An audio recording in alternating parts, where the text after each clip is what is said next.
Hello students, this is Neeraj Gupta. In the previous video, we have discussed the summary of your chapter, The Ailing Planet. आपकी जो book में questions दिए गए हैं उसमें से जो अंडरस्टैंडिंग द टेक्स्ट में 4 क्वेश्चंस दिए गए हैं वो हम इस वीडियो में अब डिस्कस करते हैं, right? The first question is locate the lines in the text that support the title the ailing planet. कहने का मतलब ये है कि आपको चैप्टर में से वो लाइनें ढूंढनी हैं जो कि टाइटल एलिंग प्लैनेट को प्रूव करें, सपोर्ट करें, सब्सटेंशिएट करें कि हाँ भाई ठीक है।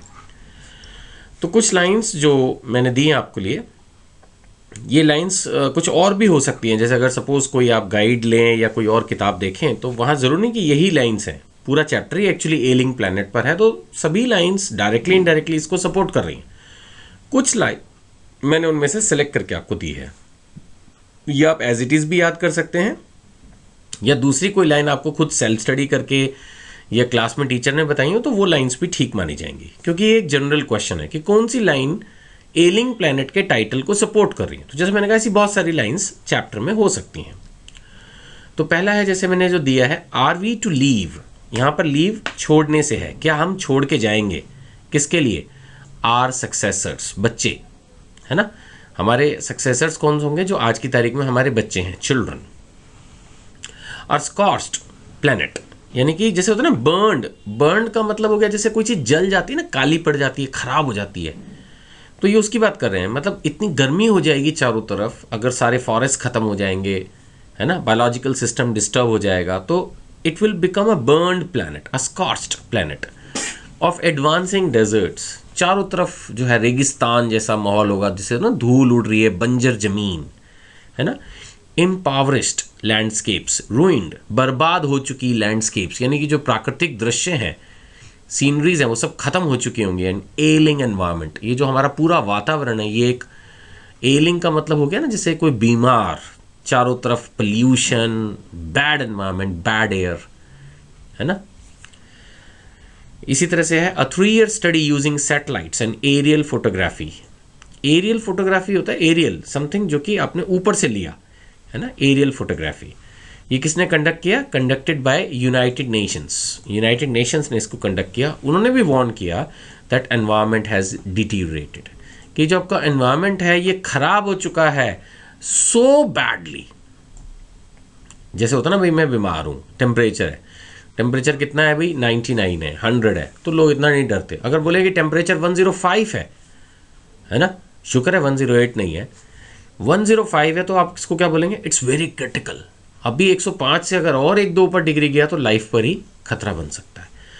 तो अभी हम उस स्टेज पे हैं, so bad that it is critical, so bad that it is critical in many of the 88 countries investigated. यानी उन्होंने 18 मेजर कंट्रीज को इन्वेस्टिगेट किया था और सभी में एनवायरनमेंट इतना डिटीरिएटेड है कि उसको क्रिटिकल पोजीशन पे कहा जा सकता है। द अर्थ वाइटल साइंस, जैसे हमारी होता है ना, माना सपोज मैंने ब्लड टेस्ट करवाया तो डॉक्टर ने उसके वाइटल साइंस चेक किए, तो क्या रिवील करता है? A patient in declining health. ध्यान दीजिएगा, अभी भी डिक्लाइनिंग है। आप बच्चे हैं, पढ़ लिख के कुछ बनेंगे, हो सकता है आप में से कोई बहुत बड़ी पोस्ट पे पहुंच जाए, देश का प्रधानमंत्री बन जाए या किसी बड़ी ऑर्गेनाइजेशन का हेड बन जाए। तो आप लोगों के लिए है ये चीज़, अगर आप कर पाएँ, जो जितना कंट्रीब्यूशन जिस भी पोस्ट पर, जिस भी पोजीशन में कर पाए, कि हमारी जो मदर प्लैनेट, मदर अर्थ है, धरती माँ, प्लैनेट अर्थ, इसके बारे में बताया जा रहा है that now it is like a patient, ailing planet, declining health, यानी कि जो हेल्थ है वो कॉन्टीन्यूसली डिटीरिएट हो रही है, हवा पानी सब खराब हो रहा है। तो इसको इम्प्रूव करने की ज़रूरत है, इसके लिए ड्रास्टिक स्टेप्स लेने की ज़रूरत है। खैर, फिलहाल मैं चलता हूँ आपके वापस क्वेश्चन नंबर 1 पे। हम उसका आंसर अब डिस्कस कर चुके हैं। Locate the lines in the text that support the title the ailing planet. तो एक तरह से 3 बातें हमने की। एक, कि हम अपने सक्सेसर्स को एडवांसिंग डेजर्ट्स, एम्पावरिस्ड लैंडस्केप्स और एलिंग एनवायरनमेंट देने वाले हैं। दूसरा, हमने यूनाइटेड नेशंस की बात की कि उन्होंने एरियल फोटोग्राफी की है, सैटेलाइट्स को यूज़ किया है, और उन्होंने बताया कि जो एनवायरनमेंट है इन मेजॉरिटी ऑफ द 88 कंट्रीज़ जो उन्होंने इन्वेस्टिगेट की, it is in a bad shape, it's critical. And earth के जो वाइटल साइंस हैं वो सब यही रिवील कर रहे हैं कि it's like it is a patient in the declining health, right. चलिए, और आपको मैंने हर वीडियो में अपने ये बताया कि जो मेरे असाइनमेंट्स हैं इनको आप फ्री हमारी वेबसाइट से डाउनलोड कर सकते हैं। ये वेबसाइट पर अवेलेबल हैं, वहाँ से आप इनको डाउनलोड कर सकते हैं। चलिए आगे बढ़ते हैं। क्वेश्चन नंबर 2, आपके दिमाग में शायद वेबसाइट का आया हो, तो वेबसाइट, हाँ ये वेबसाइट है इधर ngpaeducation.com। इस वेबसाइट से आप इसको डाउनलोड कर सकते हैं, ngpaeducation.com। Let's start again. Question number 2, what does the notice the world's most dangerous animals at a cage in the zoo at Lusaka Zambia signify. मैंने थोड़ा सा गूगल किया था तो पता चला ज़ाम्बिया की कैपिटल है लुसाका, और वहाँ पर एक केज में जानवरों का जो होता है जू, जैसे चिड़ियाघर, तो वहाँ पर एक केज में एक मिरर लगा हुआ है जहाँ पर आप जाकर खुद की शक्ल देखते हैं। नेचुरली शीशा लगा होगा तो आप खुद की शक्ल देखेंगे, और वहाँ उन्होंने लिख दिया कि it is the world's most dangerous animal. तो देखा जाए तो सबसे वो डेंजरस एनिमल ह्यूमन ही है, द मैनकाइंड, मैन। आदमी ही सबसे डेंजरस एनिमल है, क्योंकि उसी ने सारा एनवायरनमेंट को ख़राब किया है। उसने अपनी लस्ट के लिए, for development, for current development, वो भूल रहा है इस बात को कि फ्यूचर जनरेशन्स के लिए वो नहीं छोड़ रहा, वो अभी कंज्यूम किए जा रहा सब कुछ। नहीं, क्या ऐसे पेरेंट्स को कोई अप्रिशिएट करेगा जो खाना बना के सारा खुद खा जाए और बच्चे स्कूल से आएँ या अपनी कहीं से भी एक्टिविटीज़ के बाद शाम को पहुँचे और उनको खाने के लिए कुछ ना मिले? ये उन पेरेंट्स की जैसी सिचुएशन है प्रेजेंट ह्यूमंस की, कि वो सारे नेचुरल रिसोर्सेज को कंज्यूम करते जा रहे हैं विदाउट कंसिडरिंग दिस फैक्ट कि फ्यूचर में क्या होगा, है ना। तो वही है ये question number 2, the world's most dangerous animal. तो इसमें मैंने आंसर में यही लिखा है, actually inside the cage there is no animal. Actually वास्तविकता तो यही है, वहाँ कोई एनिमल नहीं है। You notice a mirror, actually वहाँ पर सिर्फ एक मिरर है, where you see your self.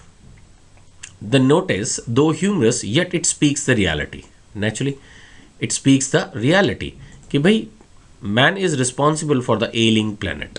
ये ही लाइन है इसकी मेन, कि that man is responsible for the ailing planet. क्योंकि जितना भी ये आज की तारीख में ख़राब किया है, ये बेचारे जानवरों ने तो किया नहीं, जो कुछ किया इंसान ने खुद ही किया है। वो अपनी मौत का कुआं खुद ही खोद रहा है। So man is responsible for the ailing planet. The notice points an accusing finger at men, obviously.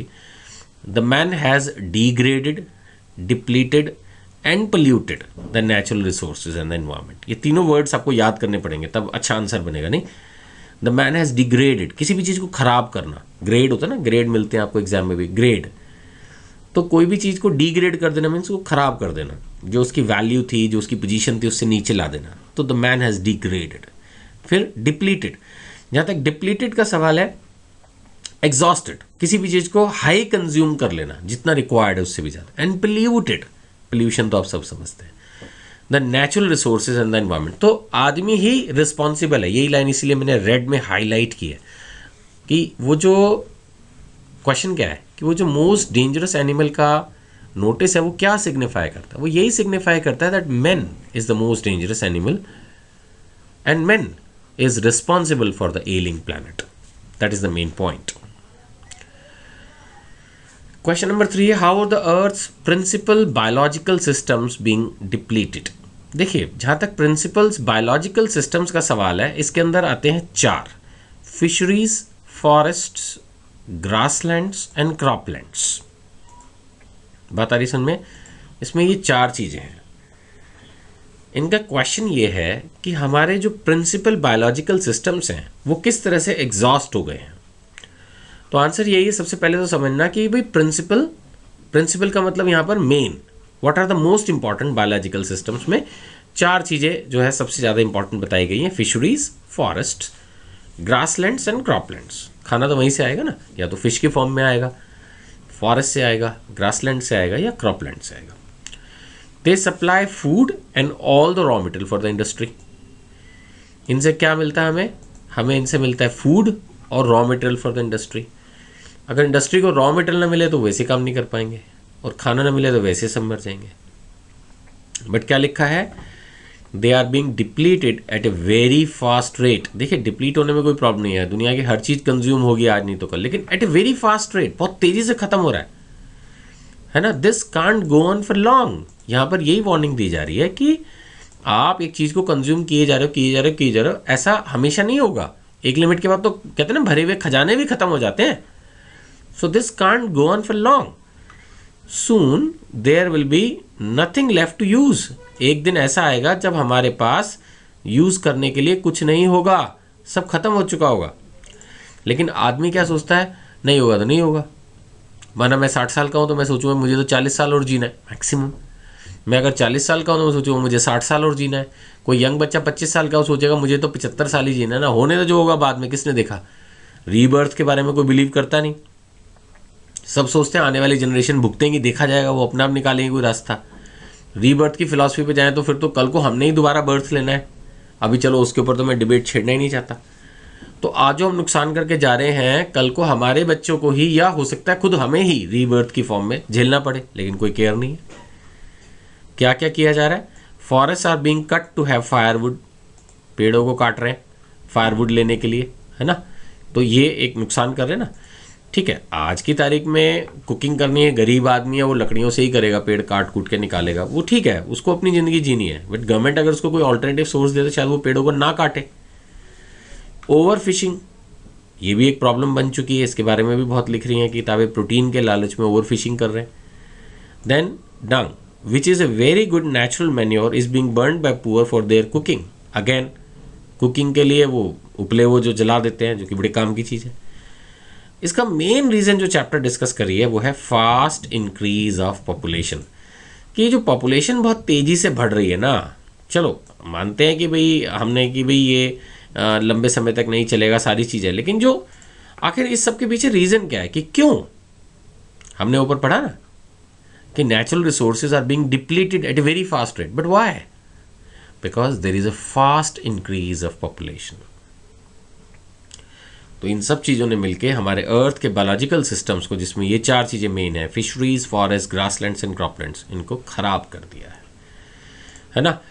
तो देखिए, जब तक हम पॉपुलेशन को कंट्रोल नहीं करेंगे तब तक जो रिक्वायरमेंट है, तब तक जो स्ट्रेस है नेचुरल रिसोर्सेज पे, वो तो बना ही रहेगा। और उसको ठीक करने का एक ही उपाय है कि वॉलंटरी हम सब जो है वो पॉपुलेशन कंट्रोल पे ध्यान दें, राइट। चलिए लेते हैं हमारा 4th question. Why does the author aware यानी asserts, stresses that the growth of world population is one of the strongest factor distorting the future of human society. Distorting का मतलब होता है खराब करना, किसी भी चीज़ को डिस्टॉर्ट करना मतलब उसकी नेचुरल शेप से हटा देना। तो किस तरह से ग्रोथ ऑफ वर्ल्ड पॉपुलेशन जो है वो रिस्पॉन्सिबल है distortion of the future of human society के लिए।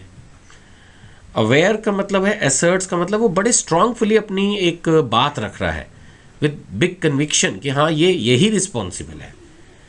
सो नानी पालखीवाला जिन्होंने ये चैप्टर लिखा है, he awares that the population explosion word use किया, और ये बात सही भी है, ये वर्ड कई जगह आपने किताबों में पढ़ा होगा, दिस पॉपुलेशन एक्सप्लोजन, क्योंकि पॉपुलेशन इंक्रीज नहीं हो रही है, इट्स लाइक एन एक्सप्लोजन, बहुत तेजी से बढ़ रही है।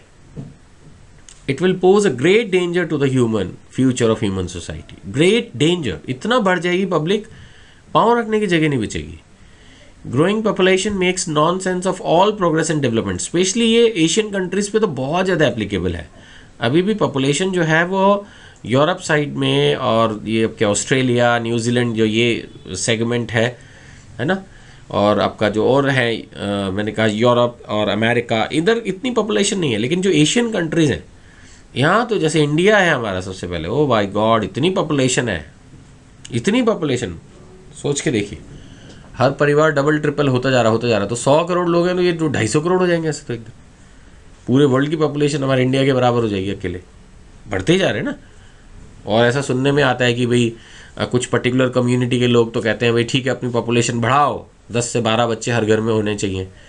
एंड इवन सरप्राइजिंगली मैंने नोटिस किया इस चीज़ को, and I am telling you on facts of and my experience, कि मैंने एक लेबर कॉलोनी में किसी पर्पज़ के लिए विजिट किया था और कुछ सर्वे था हमारा, तो उसमें मैंने देखा कि मोस्टली सबके 3 से 4 बच्चे, 5 बच्चे, और उनकी सोच ये कि भी ज़्यादा बच्चे होंगे तो हम गरीबी से बाहर निकल आएंगे क्योंकि सब मिलके कमाएंगे।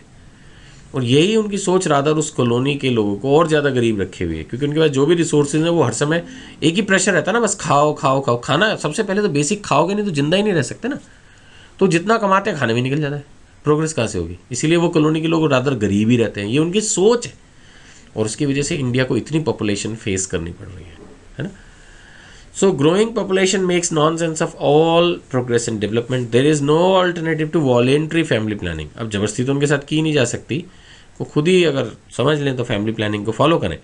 The population is more than 125 crore today, it is the entire, मैंने कहा ना अफ्रीका और साउथ अमेरिका को जोड़ दें उससे भी ज़्यादा है हमारी। No progress is possible unless population control is given the top priority. जब तक हम पॉपुलेशन कंट्रोल नहीं करेंगे तब तक कुछ होने वाला नहीं है,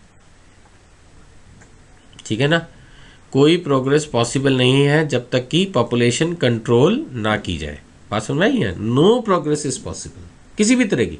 आप कुछ भी बनाओ, अब जैसे आप में से कुछ बच्चे दिल्ली में होंगे, हमारे दिल्ली में दिल्ली मेट्रो बनी हुई है, बहुत अच्छी है, बट इतनी भीड़ है कि वो भी बेकार हो चुकी है। अब उसमें जाना मतलब एक इमरजेंसी है तो बात अलग है, अदरवाइज जाने में डर लगता है, इतना रश होता है।